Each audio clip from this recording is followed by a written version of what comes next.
Perfect.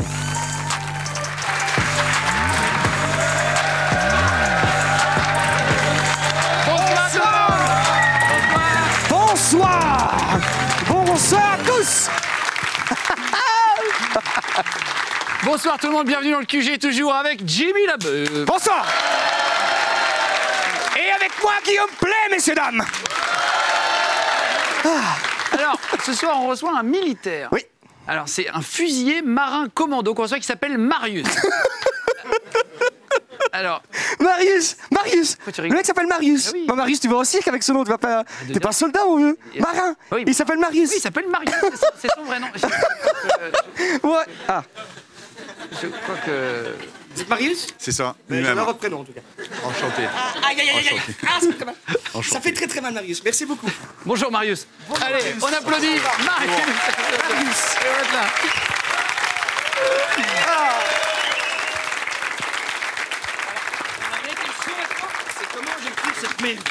Ah là là. C'est vrai qu'il va faire très chaud avec ses habits qui ne protègent rien du tout d'ailleurs. Et tu peux enlever ta capuche aussi si tu veux, sinon l'émission va être longue pour toi. Oh putain.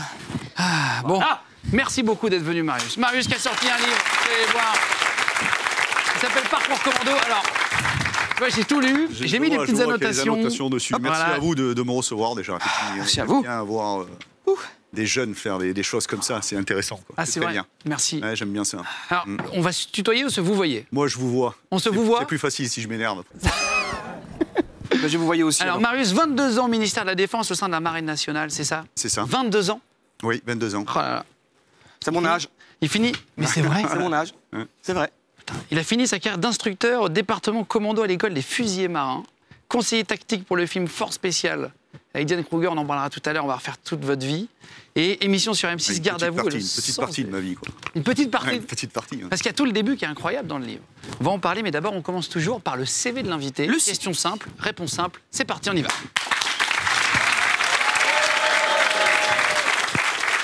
Alors. Je vais enlever ce gilet pare-balles dans 30 secondes. Alors, Marius. Nom, prénom, âge. Alors, Marius, c'est mon surnom. Ok. On va rester sur Marius. On va rester sur Marius. On va rester sur On va Marius. rester sur Marius. Comme ça, c'est Pose les clair. bases. Après, l'âge, un peu plus de la cinquantaine. Ok. Non, parce que je sais jamais, mais c'est 54 normalement. 54, ouais. 54. Magnifique. Voilà. Pourquoi Marius? C'est un surnom, je l'ai écrit dans le livre quand je suis rentré dans la marine, à l'époque où j'ai fait mon stage commando. C'est mon instructeur qui m'a baptisé comme ça parce que je venais du Sud.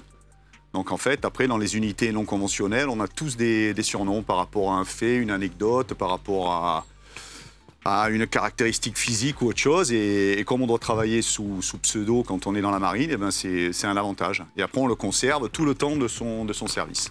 Ah, c'est-à-dire que si t'aimes pas ton pseudo, qu'on te le donne direct, Ah oui, on a c'est toute été ta baptisé. carrière. Oui, heureusement que j'ai été baptisé Marius. Hein. Ça m'allait Ouais, bien. ça va et puis encore, ça me Marius, plaisait c'est comme bien. pseudo, oui, très bien. Et tic-tac. Profession des parents, ou ancienne profession des parents. Ma mère a élevé ses enfants comme elle a pu. Et Les puis habitants. voilà, et moi j'ai perdu mon père très très jeune. Et qui était dans l'armée aussi, non? Il a fait un peu de marine, non? Il a fait 5 ans de marine. Ouais, il a fait 5 ans de marine à une époque où beaucoup dans cette salle n'étaient pas nés. Il a commencé par l'école des apprentis mécaniciens aux Arpettes à Toulon, ça existait, c'était un bon centre de formation. Il a fait 5 ans et puis après il est parti en Algérie, en Indochine. Point sur le permis de conduire. 12. Jamais perdu? Non, j'ai passé mon permis en 1984. Oh là là, j'étais pas né. Et je peux dire aux jeunes que grâce à moi aujourd'hui, vous n'avez pas la réponse de suite du permis de conduire. Pour expliquer, en France, quand on passe le permis, Oui, on parce que n'a moi, je plus comprends rien la que les réponse tout de points suite. sur le permis. Ils nous grâce à envoient une moi. lettre Là, tu quelques l'as jours pas. après. C'est grâce à moi. C'est grâce à toi. Et donc, Grâce à vous. quand je... quand, Bah, je c'était ta rate, gueule. quand je rate mon permis, l'instructeur à l'époque, nous, vous n'avez pas connu ça, mais il avait un espèce de petit boîtier et il tapotait avec son stylo, admis, pas admis, admis, pas admis. On fait à la fin de l'examen, ça dure à peu près un quart d'heure, et puis il est en train d'hésiter avec son stylo, admis, pas admis, et puis il me dit pas admis, trop sûr de vous. Comment? Trop sûr. Trop sûr de vous? Donc je sors du véhicule, je m'assois un petit peu sur le trottoir, c'est une petite ville à côté de Marseille, c'est Marignane. Et là, je reste à méditer, et puis mon chassé naturel revient au galop, mon impulsivité. Et puis donc, je leur demande de sortir du véhicule, ils s'enferment à l'intérieur, et puis je crois que j'ai molesté un petit peu le véhicule à coups de pied. C'est pas vrai. Et oui, À coups de pied j'ai failli être rayé à vie de passer le permis de conduire. Et la deuxième fois, on m'a dit de me calmer, et je pense que c'est à cause de gens comme moi qu'aujourd'hui, quand les jeunes passent le permis, vous recevez la réponse à la maison. Après, ouais. Ouais, vous l'avez pas de suite. Eh ben voilà, c'est à cause de lui. Voilà. On l'a trouvé. Ouais, voilà, on sait c'est pourquoi, la pub. C'est marrant, cette histoire. Ouais, c'est vrai. Vous avez été toujours nerveux comme ça? Non, c'est pas nerveux, c'est pas nerveux. Oui, mais c'est agressif, là. Quand je sens l'injustice ou que ça me dérange un petit peu, voilà, je pense que j'avais un peu d'impulsivité. Bah, un coup de pied, il faut des sacrés pieds quand même. Moi, j'en ai un coup de la voiture, c'est mon pied sur qui une va mal. voiture, non, sur une voiture, ça va vite. Hein. Ah ouais. Est-ce que vous avez quelque chose d'illégal sur vous ou dans la loge? C'est les mêmes questions pour tous les invités. Hein, ce soir. Non, je suis venu avec François, mon éditeur. Peut-être lui, il est dans l'illégalité, mais pas moi. Voilà, c'est tout. Ouais. Alors, dernière fois que vous avez eu affaire à la police? Du mauvais côté. Ah, du mauvais côté. Ouais, du mauvais côté. Parce que du bon côté, Bah, t'es boire des souvent. couilles, hier. J'ai eu une affaire, j'étais dans l'armée. Et dans le cadre d'une petite soirée, on va dire, arrosée, une altercation verbale qui s'est transformée en altercation physique. Et j'ai un petit peu secoué 2 personnes, ce qui m'a valu, d'aller chez les gendarmes et d'avoir quelques soucis. Voilà. Et ça, c'est 1997. Ah oui, on est 23 encore décembre en- 1997. longtemps, quoi. Voilà, oui, voilà. Bon, la dernière fois, Ton plus gros défaut? obtus, têtu, Trop? quelquefois. Mais avec le temps qu'a appris de ça. Ça. Oui, on travaille là-dessus, mais c'est vrai que je suis assez obtus et quand j'ai décidé quelque chose, malgré la maturité, quelquefois, je suis capable de coincer, quoi. Parce qu'en fait, tout ça, c'est un peu l'enfance. On va parler un peu du livre et de ce qui se passe. En gros, c'est chronologique, le livre, à part quelques petits extraits. Oui. Ça part de l'enfance avec une mère qui a donné finalement peu d'amour au début, ou qui l'a montré peu. En fait, j'ai écrit ce livre quand je suis parti les 3 mois de tournage sur Force Spéciale. Puisque le cinéma, c'est un endroit où, entre 2 scènes, on s'ennuie beaucoup et on passe beaucoup de temps à attendre. Ouais. Donc, moi, j'avais décidé d'écrire un livre pour ma famille et pour les miens, pour mes enfants, qui connaissent un petit peu mon histoire, ce que j'avais vécu au niveau de la défense, ce que j'avais vécu pendant mon enfance. Et c'est parti de là. 3 mois de tournage et j'ai sorti un ouvrage qui fait 2 fois celui-là. Et je l'ai donné à lire à quelqu'un qui était proche de moi à cette époque-là. Elle m'a dit ce livre peut éventuellement aider les gens s'il est transformé. Parce qu'après, c'était quelque chose que je faisais pour ma famille, quoi. Et c'est pour ça que je l'ai retravaillé. Mais en fait, ce livre, au départ, il fait le triple. Je raconte vraiment Il fait déjà l'histoire. 400 pages, hein, ce livre. Ouais, l'histoire. 400 pages. Et après, en travaillant sur moi par rapport à ma mère, parce que quand ma mère a lu ce livre et qu'elle l'a vu, parce qu'elle a vu la version, celle-là, hein, la version de mon éditeur, j'ai blessé ma mère. Mais en fait, je lui ai expliqué qu'au moment où j'écris mon enfance, j'écris avec mes 13 ans ou avec mes 12 ans. Quand j'ai fait ce fameux TED, j'ai dit à ma mère que je l'aimais, quoi. Parce que vous soyez fils de rien, fils de putain ou de qui vous voulez, Ouais, votre mère, ça reste votre mère, quoi. Ouais. Et ça, c'est hyper important. Donc ma mère, je l'aime. Par contre, elle n'a pas su démontrer à l'époque, peut-être parce qu'on était 4 enfants, parce que c'était une autre société, une autre époque, on vient d'un milieu populaire. Et c'est difficile de montrer peut-être ça. Mais moi, je l'ai compris avec le temps. Et moi, j'ai dit à ma mère, j'ai pas honte de le dire, je lui ai dit, maman, je t'aime, quoi. Oh. Ouais. Et alors, à 7 ans, tu dis que tu as été envoyé à l'assistance publique. C'est l'équivalent de la DAS aujourd'hui? J'ai passé 2 ans là-bas. Voilà, D'accord. 2 ans là-bas, éduqué par les bonnes sœurs. Je n'en aurais pas voulu, hein, puisque je suis toujours croyant, moi. Mais voilà, et oui, et j'ai été éduqué un petit peu à la dure là-bas dedans. C'était Par les une bonnes autre sœurs époque, hein, c'était une autre Ah, ok. époque. Hein. Oui, oh là là, Allez. oui, elles étaient pas tendres. Hein, oui, Ah, je sais pas. Oh là là, oui. Et tu faisais plein de conneries avec ton frère, notamment à un moment donné, tu t'enfermes dans le coffre d'une voiture, Oui, j'ai raconté ça. Ça, c'était mes jeux un peu oui. un peu bête, Un où peu t'as bête. failli Oui, on peut mourir. le dire, Ils ont failli j'ai s'étouffer. oui. Enfin, on serait pas mort. Hein. Faut pas le faire d'ailleurs, Non, hein, les mais copains. non, mais c'était- on serait pas mort parce que dans le coffre d'une voiture, c'était une R12 à l'époque, Renault 12. Je veux dire, on peut pas mourir, on respirera toujours dans un coffre. Ouais. Sauf qu'on s'amusait à tour de rôle. J'avais trouvé ce jeu amusant, on s'enfermait mutuellement. Et puis à la fin, j'ai eu l'idée de dire on va s'enfermer tous les deux. Et quand on a enfermé le coffre, on est restés tous les C'est deux. qui ou ouais, c'est ça. Et avec le choc, heureusement que c'était les voitures de l'époque, hein, c'est pas les voitures de maintenant. En tapant comme des dégénérés sur le coffre, on a réussi à forcer la serrure, le coffre s'est ouvert. Mais je pense qu'on a conservé de ça. Enfin, moi, je l'ai revécu après en tant que marin d'État. Le côté un peu claustro dans certains Ouais. exercices où je contrôlais. Mais Il y a je le pense souvenir que de ça ça. venait de Le là. Ça souvenir, venait de là. Ouais, je pense. Et mon frangin aussi est pareil maintenant. T'en empêches, je l'ai coupé dans les bagnoles, ça fait déjà 2 fois. Hein. Mais c'est vrai que ça Ouais, fait deux. deux fois. Ouais. C'est un Je pense truc. que c'est venu de là. Ouais, c'est Et, ça. J'avais un bon pied pour ça. Ouais. Mais tu as une enfance où il y a beaucoup de. Finalement, peu d'amour au début, ou en tout cas, tu le ressens un petit peu comme ça. Et un moment très violent dans le livre, moi, qui m'a un peu marqué, où il y a une tentative de suicide de ton papa devant toi. Ouais, on avait, en fait, il y avait, comme aujourd'hui, on peut le voir dans notre société, quand on vient d'une famille populaire, après, il y a des familles populaires où on s'en sort très bien. Bon, après, nous, il y avait des problèmes de finances. Hein. La finance, eh ben, ça engendre tout le reste. Hein. Ça Ouais, engendre les loyers non payés. À l'époque, le téléphone. Alors, c'est une denrée rare d'avoir le téléphone fixe, hein, mais le téléphone. Et puis, ça engendre donc les huissiers à venir. Ça engendre des disputes au niveau de la cellule familiale. Et puis, nous, on était témoins, puisque aujourd'hui, on ne peut pas mettre de fessée aux enfants.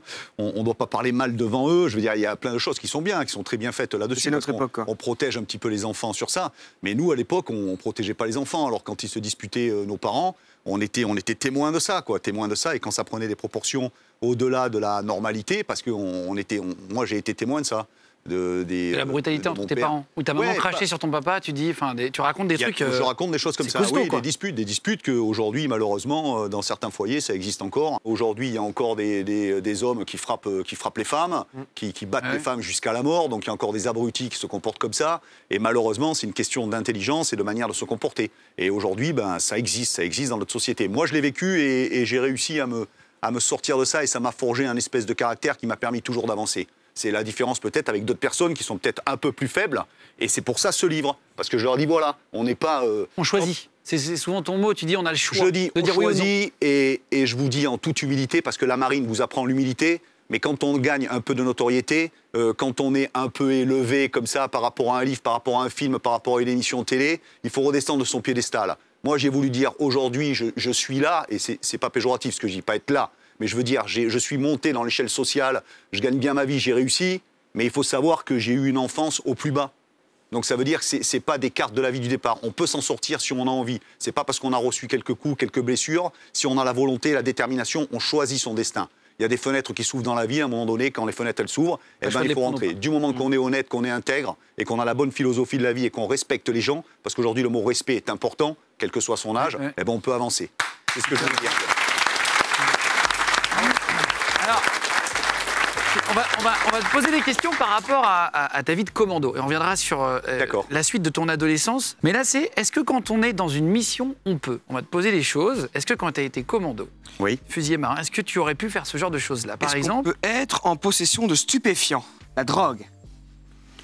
Il vaut mieux pas. Oui. Que ça soit la drogue, je la mets au général, hein, que ça soit du shit de l'herbe, que ça soit de la cocaïne ou que ça soit de l'alcool, pour moi c'est pareil. On n'aura pas la conscience, on n'aura pas les réflexes ou le bon comportement. Tu mets en danger les autres. Vous-même déjà en premier lieu et après les autres, le plus grave. Mais en mission, non, c'est impossible chez nous. Est-ce que dans une mission, on peut, en étant commando, mal parler à son supérieur? Bien sûr. Mais l'avantage qu'on a chez nous dans la marine... Crochet du foie. Oui, mais c'est exactement ça. Tu te prends une... La fiche de punition n'existait pas à mon époque. On pouvait régler ça de manière homme à homme. Ouais, bien sûr. S'il y avait une divergence sur quelque chose. Mais du moment que vous pratiquez un métier où vous devez être super entraîné, où vous mettez dans la balance ce que ne met pas le commun des mortels, c'est-à-dire vous pouvez mettre votre vie en danger ou la vie des autres. Vous imaginez que quand il y a une divergence quelque part, ça ne peut pas fonctionner. Il faut que tout le monde soit immergé, que tout le monde ait le même objectif et qu'on aille tous dans le même sens. C'est le principe du navire, hein, sinon vous ne pouvez pas avancer. Est-ce que tu as connu le bizutage à l'armée? Alors, c'est pas le bizutage, ça. Alors, moi, quand j'entends ça, ça me fait sourire. Par exemple, je vais vous raconter une seule tradition de la marine. Quand on passe l'équateur sur un bateau, soit on est néophyte, c'est-à-dire qu'on n'a jamais passé l'équateur, ou soit on est dignitaire, on a passé l'équateur. J'étais embarqué pour une mission en Afrique de l'Ouest, on était un demi-commando sur un transport chaland débarquement, et j'ai passé la ligne. Donc c'est-à-dire j'étais néophyte, j'avais jamais passé la ligne en bateau, donc c'est tout un cérémonial qui se met en place. Le bateau est arrêté pendant 3 jours en pleine mer. On va chercher une convocation chez le facteur, on appelle ça. Et pendant 3 jours, soit on est déguisé, ou soit on est habillé d'une certaine manière. On fait tout un circuit, on doit faire quelques corvées, mais ça reste vraiment dans un esprit de camaraderie, c'est vraiment sympathique. Oui, et à la fin, pour finir, on fait un circuit où on est immergé, la tête dans l'eau, on passe sur une planche, tout ça. Et après, on va couper la ligne imaginaire à l'équateur. Et là, on est dignitaire, on a un diplôme de... Voilà. Une espèce de rituel. Exactement, c'est un rituel. Et alors toi, quand tu étais adolescent, on va dire, mais un peu plus large, jeune homme, vers 19 ans, etc., vous étiez 4 avec des potes. JM, un Italien violent, extrémiste, fasciné par les armes. Oui. Patrick, un démon au visage d'ange qui se drogue à fond. J'ai repris les phrases du livre. Oui, c'est ça. Et Doumé le Corse qui vous tire un peu vers le bas, vers la violence et gangster, etc. à l'époque. Pour lui, il a l'impression qu'il nous tire vers le haut. mais il nous amène, il nous fait goûter à l'enfer. Et en fait, c'est un engrenage. Qu'on soit fils de bonne famille ou qu'on vienne d'un milieu populaire, c'est vos fréquentations qui jouent là-dedans. Donc quand j'ai commencé à basculer un peu dans la voyoucratie, Doumé nous a menés sur des terrains qui dépassaient peut-être l'entendement et largement, et on avait une espèce d'argent facile. Donc ça vient vite, vos fréquentations. Vous avez des fréquentations, plutôt que d'aller travailler... C'est vraiment violent, par contre. Pardon ? C'est vraiment violent, il y a du homejacking. Il y avait des choses qui étaient assez prise d'otage de mecs chez eux. Oui, prise d'otage, on peut dire ça. Mais, après, j'ai fait de la libération. T'avais le pied sur la tête d'un mec chez lui avec des armes à feu. Mais ce que je veux dire, c'est qu'on y vient facilement. On n'est pas prédestiné à ça. C'est à un moment donné, on dit oui et on ne se rend pas compte de ce qui peut se passer et là où ça peut vous amener. C'est intéressant de comprendre vraiment ce que vous avez fait avant et ce que vous avez fait après. C'est des Corses qui vous donnent un plan qu'un mec a du liquide chez lui et des armes à feu. On sait que le gars, je suis gamin, j'ai honte de ça. Hein. Mon deuxième parcours, c'est la rédemption. Il faut jamais faire ça. Exactement. On sait que ce gars-là, c'est une proie facile. Il fréquente les bars, il a plus tendance à siroter de l'anis qu'à faire son travail de boulanger. On sait qu'il brasse énormément d'espèces chez lui. On me donne ce tuyau et puis on y va, quoi. On y va, mais c'est facile. Je veux dire, oui, mais c'est à la portée de tout le monde. C'est pas, on sait que c'est pas quelqu'un qui a du répondant physique. On sait que c'est quelque chose qui va être très simple à faire. Après, c'est franchir le pas. À un moment donné, je postillonne, pardon. À un moment donné, quand vous franchissez, vous êtes touché ? Non, pas du tout. Pour ça, j'aurais rien dit, parce que j'aurais quand même fermé ma gueule.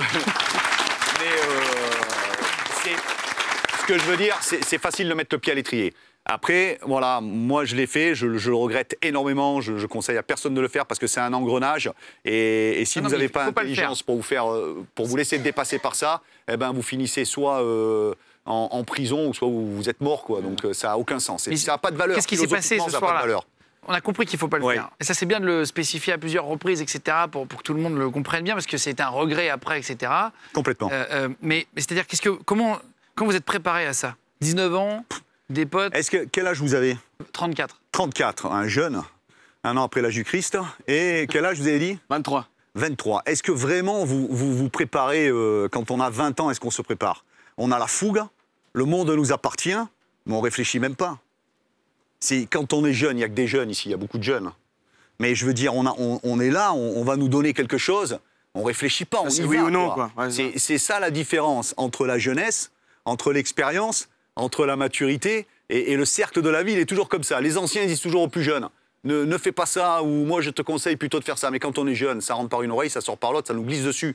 On a envie de découvrir la vie nous-mêmes, et à 20 ans, on a envie d'y aller, qu'on ne réfléchit pas. Moi, j'ai jamais réfléchi à ça. Moi, ça m'excitait. Je le dis honnêtement, l'excitation, j'ai retrouvé après cette excitation ailleurs, dans un côté légal, dans le côté marine. Mais moi, j'avais cette excitation. J'avais le feu en moi. 20 ans, 19 ans, j'avais le feu. Ça aurait pu mal finir, quoi. Sans problème, bien sûr. Et surtout, après, vous partez avec Toussaint, un mec qui a un restaurant, qui vous propose de devenir encaisseur. Oui, j'ai fait ça. Donc là, on est dans de la mafia locale. Vous allez chercher l'argent qui doivent à des cercles de jeu. C'est encaissé. C'est mieux qu'un huissier.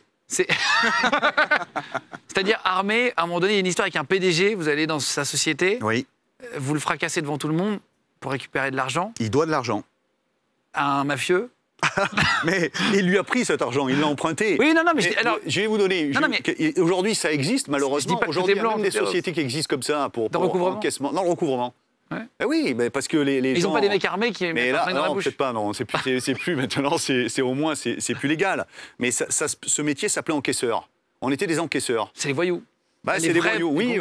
Pas des gangsters, c'est des voyous, des petits voyous. Parce que vous avez... cherche pas des voyous. Mais non, des voyous. Mais non, parce qu'il suffit que vous ayez une petite réputation de petits caïds de quartier, parce que vous avez fait vos faits d'armes, entre guillemets, on vous a vu vous battre quelques fois.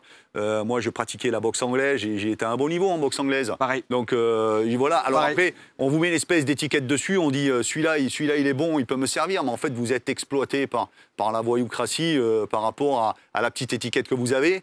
Et je crois que psychologiquement et en fin de compte intérieurement, on essaye de chercher toujours cette valorisation personnelle par un tiers qui est un peu plus haut dans l'échelle, quel que soit son secteur d'activité, mais pour dire reconnais-moi et dis-moi que je ne suis pas mauvais. Et cette valorisation-là, sauf que j'avais choisi ce chemin et ce n'était pas le bon, quoi. Donc vous êtes parti dans un truc complètement... oui, complètement... C'est vraiment voyou. À un moment donné, il y a une histoire avec des explosifs. On vous propose un braquage d'une boîte de chantier où il y a des explosifs pour une carrière. Vous y allez pas, vous sortez pas, Non. mais vous dites à 2 potes, tiens les gars, il y a ça si tu veux. Oui. Ils y vont, ils tuent quand même le chien à coup de fusil, Oui. vous faites péter des explos pour tester ça dans un champ, ça tout le monde le fait pas quand même. Et après, du coup, vous faites attraper par la police là, et c'est là où vous faites, Il y a le déclic. entre guillemets, le déclic, C'est vrai. la vraie Mais arrestation, parce c'est que ce moment-là, je tombe la bascule. je tombe sur un policier un jeune policier qui est très très bien et qui me vouvoie. Le vouvoiement vient de là aussi, hein. C'est une marque de respect, quoi. Qui me vouvoie et qui sait à l'âge que j'ai et le chemin que je prends que si je continue dans cette voie, c'est la mort ou la prison. Donc lui, il me donne une chance. Il me dit à l'époque, il y avait le service militaire, il me donne cette chance. Il me dit alors voilà ce que tu vas faire. Tu vas aller cet après-midi à la caserne du Muy à Marseille.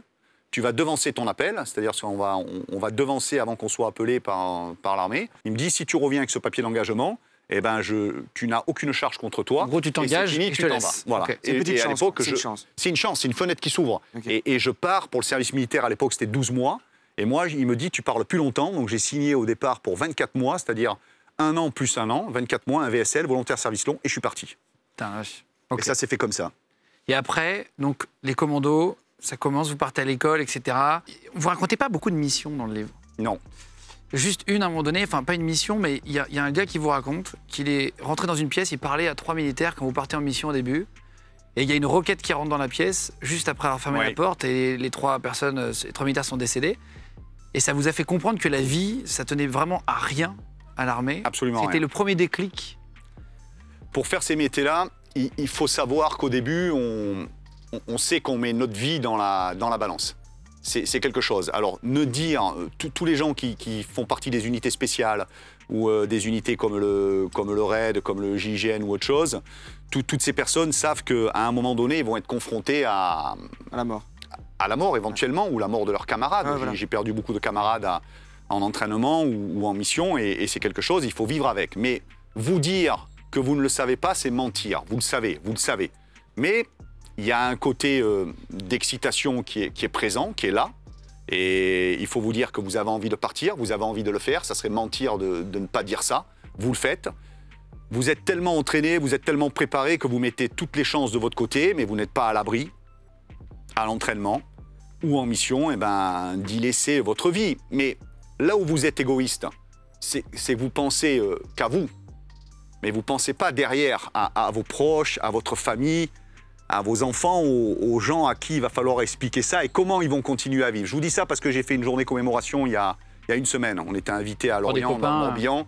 Le commando où j'ai servi le plus longtemps, on était invités. Et quand on est allé au foyer, à un moment donné, on faisait un espèce de pot pour la Saint-Michel, la fête des parachutistes. 29 septembre. Et c'est ça. Et donc, il y avait la personne qui servait derrière le bar, c'est une ex-femme d'un ami à moi qui est décédé il y a plus de 15 ans. Avec vous? Qui est décédé, non pas avec moi, mais qui est décédé il y a plus de 15 ans. Et on est revenu à reparler de son mari, d'anecdotes, de dire comment il était, puisque je le connaissais bien, c'était mon jeune, entre guillemets, jeune, c'est une expression chez nous. Et elle m'a dit quelque chose qui m'a beaucoup marqué. Elle m'a dit ma vie s'est arrêtée ce jour-là, quoi. Ouais. Vous vous rendez compte, elle a jamais passé le cap. Lui, il a été au bout de sa passion, tout le temps. Dans son travail, au quotidien, au bout de sa passion. Mais elle, sa vie s'est arrêtée là.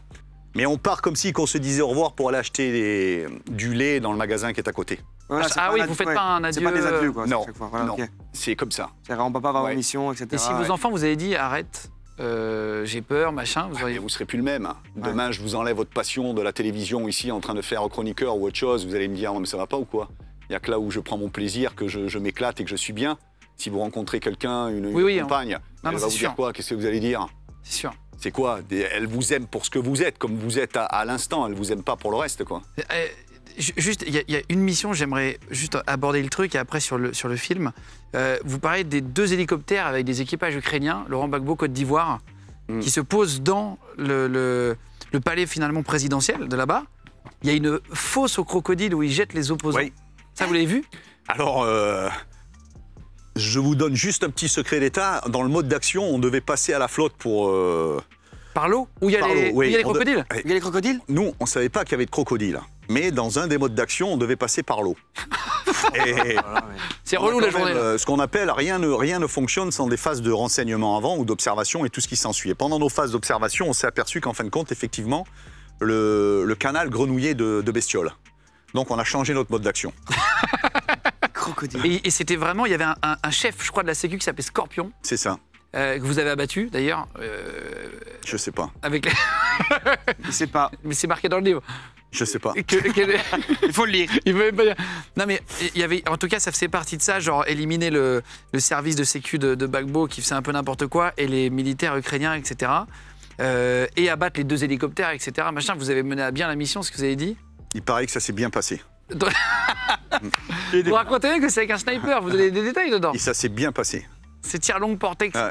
Et Ouais. donc il y a des mecs qui arrivent à abattre en 3 coups, 3 mecs, pas une erreur, pas une Ah égratignure, non, mais les non, mecs avec vous. un tireur d'élite dans les forces, les unités non conventionnelles, On peut pas faire d'erreur. que ça soit Il rate pas son les tir. unités des forces spéciales ou le RAID ou le GIGN en sniping urbain, c'est one shoot, one kill. Hein, c'est le contrat, quoi. Les gens, ils sont là pour ça. Ils n'ont pas le droit de ni Pas de droit à d'effets l'erreur. collatéraux et pas d'erreur. Hein. C'est des professionnels. Hein. C'est des professionnels de ces métiers-là. Et en fonction de la spécificité du domaine de compétence des gens, c'est leur rôle, quoi. Vous pouvez pas. Et s'il y a une erreur, il n'y a pas d'amateur, quoi, là-dedans. Sinon, c'est des professionnels hein, sur la totalité des choses. Hein. Mais parce que ça, c'était un peu un mythe que Gbagbo, il avait une truc au crocodile et qu'il jetait. Donc c'est vrai, ça existe vraiment. En tout cas, la fosse existe vraiment avec les crocodiles, etc. Elle C'est était pas que dans les mythes. ou dans les... À l'époque, elle y était. Je ne sais pas s'il a mis du monde dedans, mais en tout Ça cas. donne pas envie d'être opposant en Côte d'Ivoire. Hein. Allez. Putain, la À vache. cette époque-là, pareil, c'est 2002-2003, hein, vous vous rendez compte hein. Depuis, ça a bien évolué. Et après, oui, maintenant. Ouais, maintenant, ça va. Ça s'est atténué. Et après, vous avez fait J'avais des un... girafes dedans maintenant. Oui, peut-être, ouais, ou une piscine. C'est beaucoup plus doux. C'est une piscine municipale. Vous avez été après, vous avez fait un film. Ils vous ont contacté après la fin de l'armée, etc. Un film avec Diane Kruger, du coup, qui s'appelle Force Spéciale, qu'on peut retrouver sur Netflix notamment et, Oui. et à plusieurs endroits. Vous avez joué dedans votre propre rôle. C'était pas prévu au départ. hein. Je l'ai regardé du coup le vous avez regardé film. le film J'ai tout fait, ouais, j'ai tout Ouais. fait. Ouais, c'était pas prévu au départ. En fait, Stéphane Ribojade, qui est le réalisateur de ce film-là, c'est lui qui a fait à l'époque Je quittais la marine et c'est lui qui avait fait le reportage sur Envoyé spécial, l'école des Bérets Verts. Donc, qui retrace la formation. Donc, j'avais accepté le reportage parce que je quittais la marine, mais il y avait que moi qui le savais. Donc, voilà. Et à l'époque, il me dit j'ai dans mes projets, j'ai un film. Et il me dit, est-ce que tu serais d'accord pour venir comme conseiller tactique ou technique sur le film? Et j'avais dit oui, mais dans l'espoir que jamais il réalise. Hein. Je me suis dit, c'est utopique, hein, il ne fera jamais de film. Et après, donc de 2006, en 2011, il m'a contacté, il m'a dit, voilà, j'ai écrit un scénario, je veux plus que tu viennes comme conseiller tactique et technique, je voudrais que tu joues ton propre rôle dans le film. Oh là là. Donc j'ai dit, ben ok, quoi. Et il vous appelle Marius dans le film, c'est le vraiment propre rôle avec le vrai nom. Ouais, c'est ça, exactement. C'est ça. Ouais. Et puis je me suis fait plaisir. Donc j'ai fait le conseil tactique, technique. On a tourné quand même pendant 3 mois. J'en ai profité pour écrire mon livre. On a tourné qu'en décor réel. On est parti au Tadjikistan. On est parti à Chamonix, à Djibouti. Et ça a été super, quoi. C'est un film qui a été, enfin moi qui je pense, malgré le montage peut-être, mais par contre très crédible. On a ramené des objets, on nous a prêté des objets. Oui. Boutique Terang à Paris, qui est spécialisée dans les équipements tactiques, etc., nous a passé quelques objets, D'accord. des commandos. Est-ce que vous pouvez nous expliquer à quoi ça sert? On les met là. Peut-être des commandos. Peut-être Des commandos. On va savoir. C'est parti, jingle.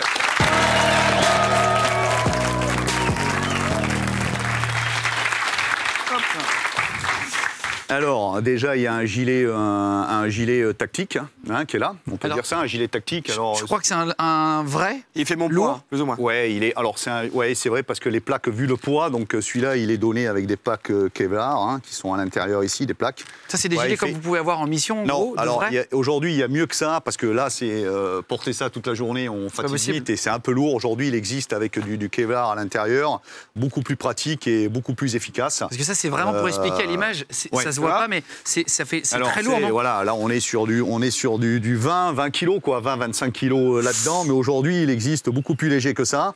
Excuse-moi, tu Et, peux te lever une seconde, si tu veux bien.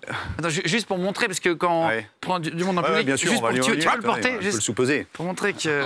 Ah, Il y a merci. un peu de poids. Voilà. Donc voilà, là on peut trouver, alors ce qui est Ça, marrant, on peut Il y retrouver a des là-dessus. plaques en fait dedans, Ouais, c'est ça. les plaques, mais aujourd'hui, bu léger. Alors ça c'est vrai, c'est typique, on va retrouver toujours le groupe sanguin de la personne dessus. Hein. Là, c'est du A A. positif ou AB positif. Alors certaines unités en fonction ont des patchs aussi comme ça, mais on évitera bien sûr tout ce qui est couleur vive qui peut être décelé. Voilà, ça c'est du gadget. Ça c'est pour les mythos qui jouent à la guerre avec l'airsoft et tout ça. Donc, Restez camouflé. mais ce que je peux vous dire, c'est que c'est pas un jeu, quoi. Donc Ouais. moi, j'aime pas jouer avec ces choses-là. Mais Il par y en a- contre, le poids, Oui, il est. c'est un quoi. gilet, c'est un Ouais. gilet d'entraînement. Voilà, on me dit dans l'oreillette. Ouais, Pour mais bon, comprendre. C'est-à-dire que c'est des plaques qui représentent le poids, mais qui sont pas aussi lourdes. Ouais, En exactement, gros, hein. parce qu'on a du Kevlar là-dessus. Alors attends, il y a plein Vous de le trucs. sentez hein. opposé. Hein. Ouais, attends, tu sais quoi, on va même le mettre par terre. Alors là, vous avez du Cialume.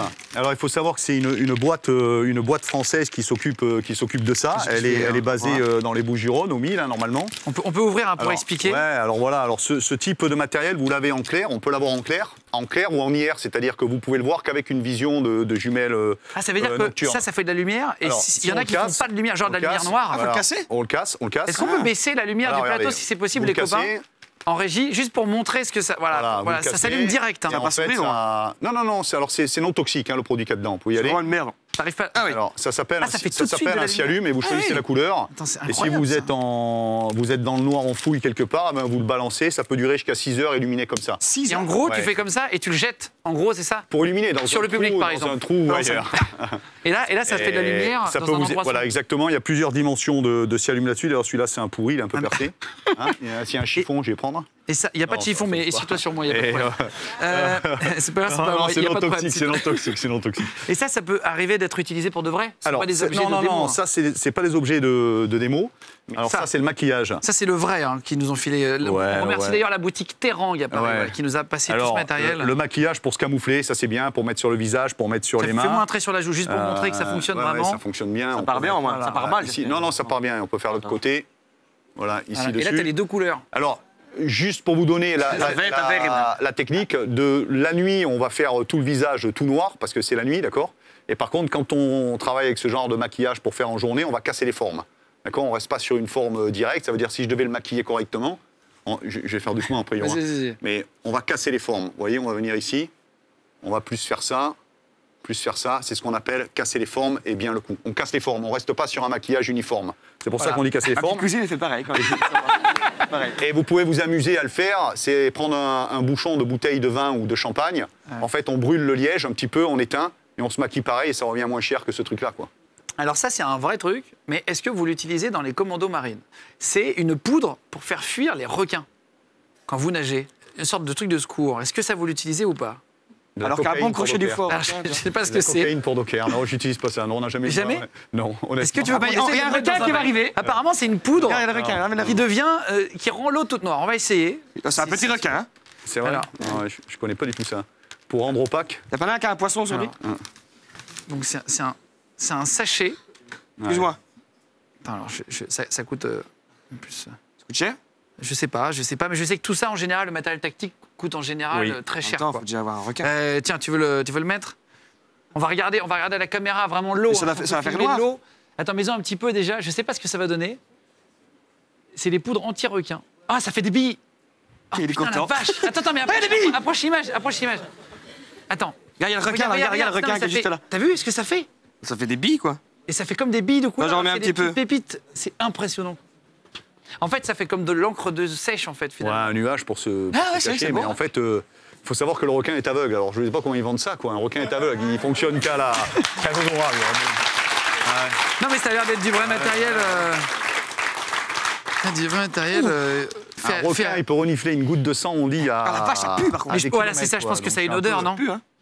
Oui, ça sent très fort, quoi. Pas terrible. Pas bien bon. Oui, en fait, je pense que c'est ça, quoi. Bon, en tout cas, si vous voulez voir toutes les histoires de Marius, vous pouvez les retrouver dans son livre qui s'appelle Parcours Commando. Voilà, il ressemble à celui-là, et c'est aux éditions Nimrod, Nimrod. Il raconte plein d'anecdotes, plein d'histoires sur sa vie, de A à Z. Et ceux qui sont le samedi 7 décembre au Cultura à Plan de Campagne, il est en dédicace. Voilà, donc si vous allez le voir, le rencontrer directement là-bas. Merci beaucoup. Merci Marius. Merci d'être venu. On se donne rendez-vous la semaine prochaine dans le QG. Gros bisous. Ciao. Merci.